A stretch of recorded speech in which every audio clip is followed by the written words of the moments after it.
Hello guys, so today we are going to learn Ohm's law. So what is by Ohm's law? First I will tell you what is the statement for the Ohm's law. See, whatever the current is flowing through the any conductor is always directly proportional to potential difference applied across it.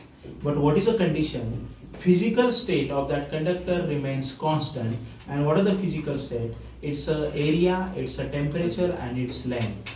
Then only any object or any conductor will obeys Ohm's law. Clear? फिर से बोल रहा हूं मैं, what is by Ohm's law? Ohm's law किसको बोलना है आपको? कोई भी कंडक्टर है उसमें से जो करंट फ्लो होता है वो किसको डायरेक्टली प्रोपोर्शनल है, उसके अक्रॉस जो आप पोटेंशियल डिफरेंस या वोल्टेज अप्लाई करते हो तो उसको वो क्या है, डायरेक्टली प्रोपोर्शनल है. बट कंडीशन दिया है वो कंडक्टर का एरिया, वो कंडक्टर का लेंथ, वो कंडक्टर का टेम्परेचर क्या होना चाहिए, कांस्टेंट होना चाहिए.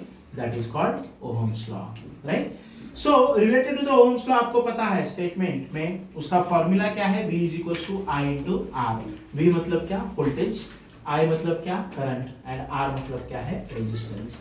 सो there is a relation, we know that current and resistance both are inversely proportional to each other. अगर हम लोग रेजिस्टेंस बढ़ाते हैं तो आपका करंट कम होता है, अगर हम रेजिस्टेंस कम करते हैं तो करंट क्या होता है, बढ़ता है. बिकॉज रेजिस्टेंस का डेफिनेशन क्या है, it is a opposition force to the flow of current और flow of charge. That is called resistance and which is denoted by R. And what is the unit of resistance, it is called ohms. तो with help of lab stimulation हम लोग देखने वाले हैं कि जैसे मैं रेजिस्टेंस बढ़ाता हूं तो आपका करंट क्या होगा, कम होगा. बराबर है. जैसे जैसे मैं रेजिस्टेंस कम करता हूं तो आपका करंट क्या होगा, बढ़ेगा. चलो सीखते हैं. तो हम लोग लैब स्टिमुलेशन स्टार्ट करेंगे. से सबसे पहले व्हाट आई विल डू, मैं एक सिंपल बल्ब लेता हूं. देखिए ये बल्ब लिया है. ये बल्ब को हम लोग जितना ज्यादा करंट देंगे उतना उसका इलेक्ट्रिसिटी के वजह से उतना उसका इंटेंसिटी, लाइट एनर्जी क्या होगा, ज्यादा होगा. जितना करंट कम रहेगा उतना उसका इंटेंसिटी या फोकस क्या होगा, कम होगा. बराबर है. तो उसके बाद में सिंपल मैं क्या करूंगा, और एक वायर लूंगा यहां से. मेरे को एक सिंपल एक सर्किट ड्रॉ करना है. See, I'm going to draw one simple circuit. This is one wire. We'll take one more wire here, right? तो हमको क्या करना है, to understand the concept, ये जो माइनस है that is called charge, electrons हम लोग उसको बोलेंगे. I will take one more wire here, right? I will take one switch to on off the circuit. This is one switch. Again, I will take one more wire here. ठीक है. After that, we will take one battery, right? Again, we will take one wire here. Simple एक circuit draw कर रहा हूँ. जो circuit में मेरे को क्या दिखाना है, एक बल्ब दिखाना है, एक स्विच है, एक बैटरी है, और इसमें मैं क्या करूंगा, एक रेजिस्टेंस ऐड करूंगा. देखिए ये रेजिस्टेंस मैंने इसमें ऐड किया, देख रहे हैं आप. दिस इज कॉल्ड रेजिस्टेंस, जिसके ऊपर कलर कोडिंग रहता है, right. That colour coding will gives you it's value, उसका वैल्यू बताता है. What is unit of resistance, it is a ohm. उसके बाद में और एक मैं यहाँ पे वायर लूंगा.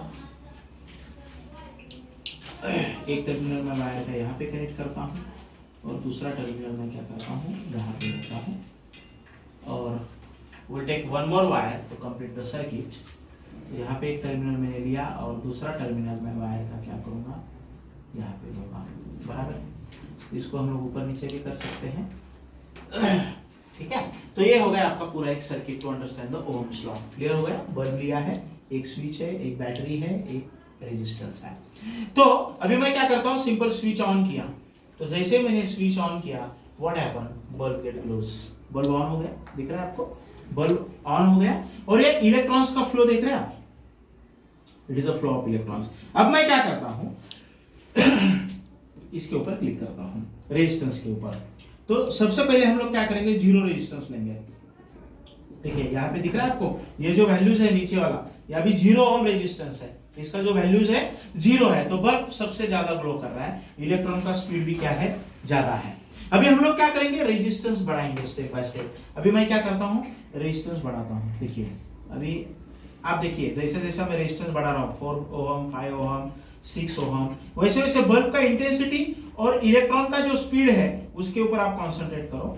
देखो इलेक्ट्रॉन का स्पीड आहिस्ता आहिस्ता क्या हो रहा है, कम कम हो रहा है. जैसे जैसे मैं ओम्स बढ़ाते जाऊंगा इलेक्ट्रॉन्स का स्पीड कम हो रहा है, उसका मतलब आपका जो करंट है वो कम हो रहा है ड्यू टू द रेजिस्टेंस, और जो बल्ब है उसका जो इंटेंसिटी है वो भी क्या हो रहा है, कम कम कम कम कम कम हो रहा है। और सबसे ज़्यादा अगर मैंने रेजिस्टेंस अप्लाई किया तो उसमें क्या होगा, उसका इंटेंसिटी और कम होगा। So in this way we can easily understand as we increase the resistance, right, it will decrease the current, and as we decrease the resistance it will increase the current. So again we are going to repeat the Ohm's law. What is Ohm's law? As we know that what is the current is going to flow through the circuit, it is always directly proportional to potential difference applied across it. But what is the condition? वो जो conductor है उसका जो area है, उसका जो length है, उसका जो टेम्परेचर है, it should be constant, then only Ohm's law will be work out. और second thing already I explain, current और resistance both are inversely proportional to each other. जैसे जैसे हम लोग रेजिस्टेंस बढ़ाएंगे आपका करंट क्या होगा, कम होगा। जैसे जैसे हम लोग रेजिस्टेंस कम करेंगे आपका करंट क्या होगा,